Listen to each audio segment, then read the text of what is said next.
Continuation part 2. From the wide and varied scholarship which characteristics his writings that he must have enjoyed the advantages of a liberal education. அப்படின்னா அவரது எழுத்துக்களில் காணப்படும் பல பெரிய விஷயங்கள், பரந்த விஷயங்கள்னு எடுத்துக்கலாம். மற்றும் பல்துறை அறிவோட அடிப்படையில் அவர் நல்ல கல்வி பெற்றவர் அப்படின்னு புரியுது. அவரோட எழுத்துக்கள் மூலமாக அவரோட பல துறைகளில் இருக்கிற அறிவு மூலமாக நம்ம அவருக்கு நல்ல கல்வி இருந்துச்சு அப்படின்னு புரிஞ்சுக்கலாம். From the wide and varied scholarship which characterizes his writing that he must have enjoyed the advantages of a liberal education. அவருக்கு ஒரு நல்ல கல்வி அறிவு பெற்றவராக இருந்திருக்காரு ஜாசர் அப்படின்னு தெரிஞ்சுக்கலாம். At 17 he received a court appointment as page to the wife of the Duke of Clarence, Edward III's third son. 17வது வயதில் எட்வர்ட் IIIயோட 3வது மகனான டியூக் ஆஃப் கிளாரன்ஸோட மனைவிக்கு பேஜ்னா சேவகராக நீதிமன்றத்தில் அவருக்கு வேலை கிடைச்சிது அப்படின்னு சொல்கிறாங்க. In 1359 he was with the English army in France where he was taken as prisoner. 1359 English ஆர்மியில் இருந்திருக்கார். இவர் இங்கிலாந்து படையோடு சேர்ந்து ஃப்ரான்ஸுக்கு போனார். அங்கே அவரை ஃப்ரான்ஸ் கைது பண்ணி வச்சுக்கிட்டாங்க. But he soon ransomed and returned to England. ஆனால் இவரை பணம் கொடுத்து இங்கிலாந்து கிங்டம் மீட்டு கொண்டு வந்துருச்சு இங்கிலாந்துக்கு திரும்ப. sometime after this he married and became valet of the king's chamber. அதுக்கு பிறகு அவருக்கு திருமணம் நடந்துச்சு. அரசரோட அறையிலேயே உதவியாளராக சேர்ந்தார். கிங்ஸ் சேம்பர்லேயே உதவியாளராக சேர்ந்தார். வேலட்னா உதவியாளர்.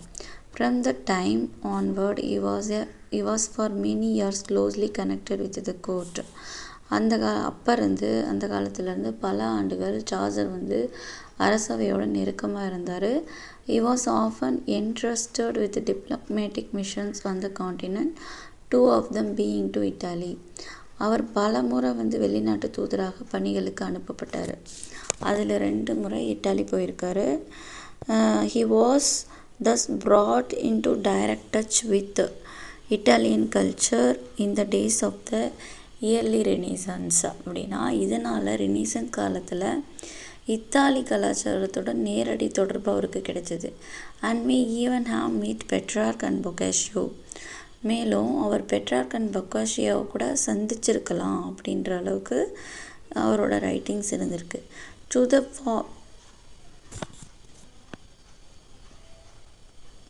To the former of whom he makes pointed reference in the prologue to the Clerk's Tale.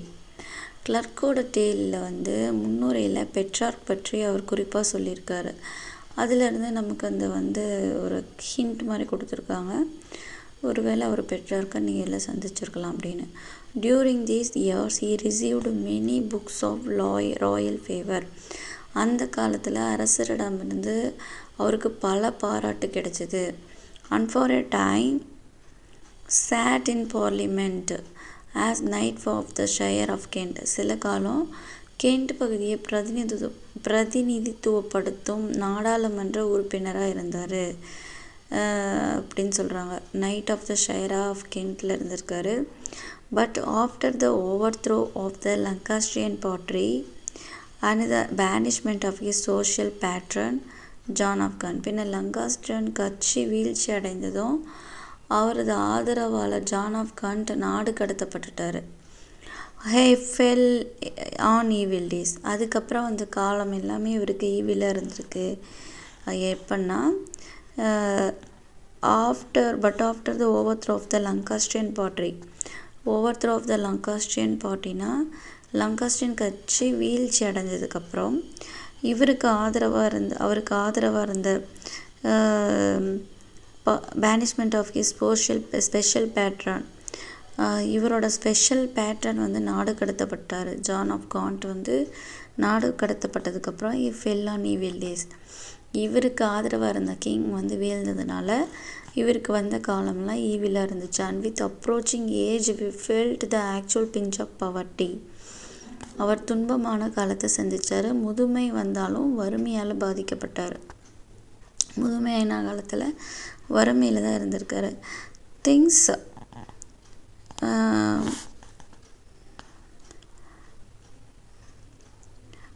Fortunately on the accession of John of Gaunt's son Henry four காலத்தில் திங்ஸ் மெண்டட் வித் ஹிம் அப்படின்னா அவரோட நிலைமை கொஞ்சம் மேம்பட்டு வந்துச்சு. And the grant of a royal pension at once placed him beyond want and anxiety. அரசர் கொடுத்த ஓய்வூதியம் அவரை கவலை இல்லாதவராக்கிடுச்சு. அவருக்கு வந்து கொஞ்சம் ஓய்வூதியம் மாதிரி கொடுத்தாங்க. எந்த காலத்தில்னா ஹென்ரி ஃபோர் காலத்தில். At Christmas 1399, he took a long lease of a house at Westminster. 1399 Christmas அப்போது வெஸ்ட்மின்ஸ்டர் பகுதியில் ஒரு வீட்டை நீண்ட கால வாடகைக்கு எடுத்திருந்தார். which suggests that he still looked forward to many years of life. இதில் என்ன சஜஸ்ட் பண்ணுறாங்கன்னா, இதனால் இவர் இன்னும் நீண்ட காலம் வாழ விரும்பினார் அப்படின்னு தெரியுது. But he died before the next year was out. அடுத்த ஆண்டு முடியறதுக்கு முன்னாடியே இறந்துட்டார். and was buried in that part of Westminster Abbey which afterwards came to be known as the Poets Corner. அவர் வெஸ்ட்மின்ஸ்டர் அபையில் புதைக்கப்படுறாரு. பின்னர் போயட்ஸ் கார்னர்னா அந்த இடத்த அழைக்கிறாங்க. சாசரோட கல்வி பற்றி வருது நெக்ஸ்ட்டு. சாசரின் கல்வி மற்றும் அவரோட அனுபவம். In studying Chaucer's work, it is important to remember that his education as a poet was twofold. அப்படின்னா சாசரோட கவிதையை புரிஞ்சுக்கணும் அப்படின்னா அவரோட கல்வி 2 வகையாக படிச்சிருக்காரு. அவரோட கல்வியே 2 வகையாக இருந்திருக்கு அப்படின்னு நம்ம ஞாபகம் வச்சுக்கணும். Part of it came from literature but part of it came from life. அப்படின்னா ஒரு பகுதி புத்தகத்திலிருந்து வருது, மற்றொரு பகுதி அனுபவத்தில், 2யும் யூஸ் பண்ணி எழுதியிருக்காரு. he was a thorough student அப்படின்னா அவர் ரொம்ப ஆர்வமான ஒரு மாணவர்.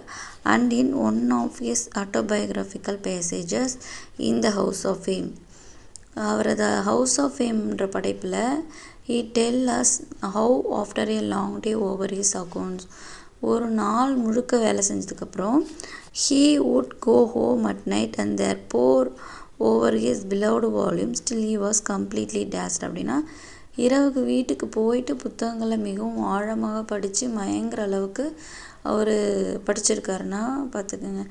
நமக்கெல்லாம் வந்து தூக்கம் வந்துடுது படிக்கும் போதே. அவர் வந்து கடினமாக வேலை செஞ்சுட்டு வீட்டுக்கு போய் மயங்கிற அளவுக்கு படிச்சிருக்காரு. But he was not a mere bookman nor was he in the least a visionary. அவர் வந்து புத்தகங்களை மட்டும் மூழ்கினவர்னு சொல்லலை, கற்பனையிலையும் வாழ்பவர் இல்லை. புத்தகத்திலேயே மூழ்கியவர் அல்ல, கற்பனையிலே வாழ்கிறவரும் இல்லை அப்படின்னு சொல்கிறாங்க. Like Shakespeare and Milton, William Shakespeare, John Milton போல் அவர் he was on the contrary a man of the world and of affairs. இவர் வந்து வாழ்க்கை அனுபவம் உள்ள, உலகத்தை தெரிஞ்ச மனுஷராக இருந்திருக்காரு. யாரை மாதிரினா ஷேக்ஸ்பியர், மில்டன் மாதிரி. he was on the contrary a man of the world and of affairs. on the contrary he had traveled much, he had seen. அவர் பல இடங்களுக்கு பயணம் செஞ்சுருக்காரு, பல விஷயங்களை பார்த்துருக்காரு அப்படின்னு சொல்கிறாங்க.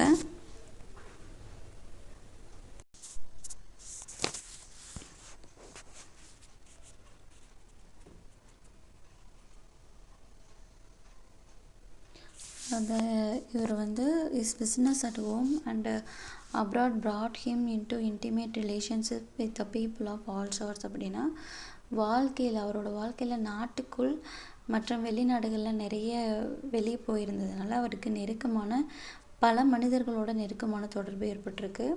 And with his quick insight into character and his keen eye for everything dramatic and picturesque and humorous. அதனால் மனிதர்களோட குணாதிசயங்களை விரைவாக புரிஞ்சு கொள்ளும் திறனும், நாடகத்தன்மை, அழகு, நகைச்சுவை போன்றவற்றை கணிக்கும் கூர்மையான பார்வையும் அவருக்கு இருந்திருக்கு. He was precisely the kind of poet to profit by such varied experiences. அப்படின்னா இவ்வளவு அறிவு இருந்திருக்கு, அவருக்கு அனுபவங்களும் இருந்திருக்கு, இதெல்லாம் பயன்பெறும் வகையான கவிஞர் தான் அவர் அப்படின்னு சொல்கிறாங்க. There is much that is purely bookish in his writings. அவரது எழுத்துக்களில் சில பகுதி தான் புத்தக அறிவை பயன்படுத்தினதாக இருக்கும். But in the best of them we are always aware that he is not merely drawing upon that he has read. அப்படின்னா அவரோட சிறந்த படைப்புகள் வந்து படித்து மட்டும் பயன்படுத்தலைன்றதை நமக்கு நல்லா தெரியப்படுத்தும். அவரோட அனுபவமும் அதில் இருக்குது அப்படின்னு நம்ம தெரிஞ்சுக்கலாம். But that is genius is being fed by his wide and deep knowledge of life itself. அவர் வாழ்க்கையில் பெற்ற ஆழமான பரந்த அனுபவங்களால் அவரோட திறமை வளர்ந்துருக்கு. சார்ஜர்ஸோட ஒர்க் இன் ஜென்ரல் எப்படி இருந்துச்சுன்னா, it is usual and convenient to divide Chaucer's literary career into 3 periods. சார்ஜரோட கேரியரை 3 periodsஆக பிரிக்கலாம். which are called his French, Italian, his English period respectively. எப்படி பிரிக்கலாம்னா ஃப்ரெஞ்சு, இட்டாலியன், இங்கிலீஷ்னு பிரிக்கலாம். Is genius was nourished to begin with on the French poetry and romance. அவரோட திறமை வந்து ஃப்ரெஞ்ச் கவிதை மற்றும் காதல் கதைகளால் வளர்ந்தது அப்படின்னு சொல்கிறாங்க. Which formed the favourite reading of the court and cultivated society during the time of his youth. அப்படின்னா அவரோட இளமை காலத்தில் அரசவையிலும் கல்வியுள்ள மக்களிடமும் இவன் ரொம்ப பிரபலமாக இருந்திருக்கு அந்த காதல் கதைகள்லாம். Naturally he followed the fashion and his early work was done on French models. அதனால் அவர் அந்த பாணியை பின்பற்றி ஆரம்ப படைப்புகளை ஃப்ரெஞ்ச் மாதிரியில் எழுதியிருக்காரு. thus besides translating portions at least of the then popular Roman de la Rose, அப்போது பிரபலமாக வந்து ரொமாண்டி லரோஸ் என்ற படைப்போட சில பகுதிகளை மொழிபெயர்த்திருக்கார். He wrote among other quite imitative things an allegory on the death of பிளான்ச்சி மரணத்தை பற்றி ஒரு ஓமை கதை அலிகரி எழுதியிருக்காரு. ஜான் ஆஃப் காண்டோட wife which he called the book of the duchess எழுதியிருக்காரு. ஜான் ஆஃப் காண்ட் மனைவியை நினைவு கூர்ந்து புக் ஆஃப் த டச்சஸ் 1369 எழுதியிருக்காரு. And which is wholly in the manner of the reigning French school. இந்த படைப்பு முழுவதும் ஃப்ரெஞ்ச் பாணியில் எழுதப்பட்டுருச்சு. Then almost certainly as a direct result of his visits to Italy. அதுக்கப்புறம் அவர் இத்தாலி போனதன் விளைவாக அவரோட ரைட்டிங்ஸில் இத்தாலியோட தாக்கம் அதிகரிச்சது. ஃப்ரெஞ்ச் இன்ஃப்ளூயன்சஸ் டிஸப்பியர் ஆகி and Italian influences take their place. அப்படின்னா இத்தாலியோட ஆதிக்கம் அதிகமாச்சு. இந்த செகண்ட் பீரியட்னா இட்டாலியன் பீரியட் 1370 to 84 வந்து Chaucer is the disciple of the great Italian master. Chaucer என்ன சொல்கிறாங்கன்னா disciple of the great Italian master அப்படின்னு சொல்கிறாங்க. இரண்டாவது காலத்தில், அதாவது இட்டாலியன் பீரியடில் 1370 to 84 இட்டாலியன் கவிஞர்களோட சீடராக இருந்தார். For the House of Fame clearly owes much to Dante. அப்படின்னா ஹவுஸ் ஆஃப் ஃபேம் என்ற படைப்பு டாண்டேவோட அலிகரிக்கு கடற்பட்டிருக்கு அப்படின்னு சொல்கிறாங்க. Owes Troilus and Criseyde is based upon. அதுக்கு என்ன அர்த்தம் அப்படின்னா ஹவுஸ் ஆஃப் ஃபேம் வந்து எழுதுறது டாண்டேவோட படைப்பு மூலமாக தான். டாண்டேவோட கதையை தழுவி எழுதியிருக்காரு அப்படின்னு சொல்லலாம். Next while Troilus and Criseyde is based upon. அடுத்த முக்கியமான பாயிண்ட்டுக்கு போயிடலாம். பொக்காஷியோட ஃபிலஸ்ட்ரேட்டோ வச்சு தான் ட்ராய்லஸ் அண்ட் கிரசீடா அப்படின்ற புக்கை எழுதியிருக்காரு. To the close of this period war the unfinished legends of good woman may be referred. இட்டாலியோட இன்ஃப்ளூயன்ஸோட இறுதி காலத்தில் இவர் என்ன எழுதியிருக்காருன்னா லெஜண்ட் ஆஃப் குட் உமன் என்ற இன்கம்ப்ளீட் படைப்பை எழுதியிருக்காரு. Finally, he ceases to be Italian as he had ceased to be French and becomes English. அப்படின்னா இறுதியில் ஃப்ரெஞ்ச் மற்றும் இட்டாலியன் பாணிகளெல்லாம் விட்டுட்டு அவர் உண்மையான இங்கிலீஷ் எழுத்தாளராக மாறுறாரு அப்படின்னு சொல்கிறாங்க. This does not mean that he no longer draws freely upon French and Italian material. இதுக்கு என்ன அர்த்தம் இல்லை அப்படின்னா ஃப்ரெஞ்ச் இட்டாலியன் நூல்களை அவர் பயன்படுத்தலைன்னு அர்த்தம் கிடையாது. அவர் படிச்சுட்டு தான் இருந்திருக்கார் வாழ்நாள் முழுவதும். It simply means that instead of being merely initiative imitative. He becomes independent, relying upon himself entirely even for the use to which he puts his borrowed themes. அப்படின்னா பாரோட தீம்ஸாக இருந்தாலும் அவரை தனக்கே உரியான முறையில் கதையை வந்து அழகாக கொண்டு போகிறாரு. To this last period English பீரியடில் Canterbury Tales to this last period belong together with sundry minor poems the Canterbury Tales எழுதியிருக்காரு அப்படின்னு சொல்கிறாங்க. அதுக்கப்புறம் கேன்டர்பரி டேல்ஸை பற்றி தெளிவாக கொடுத்துருக்காங்க. Let's see in next class. Thank you.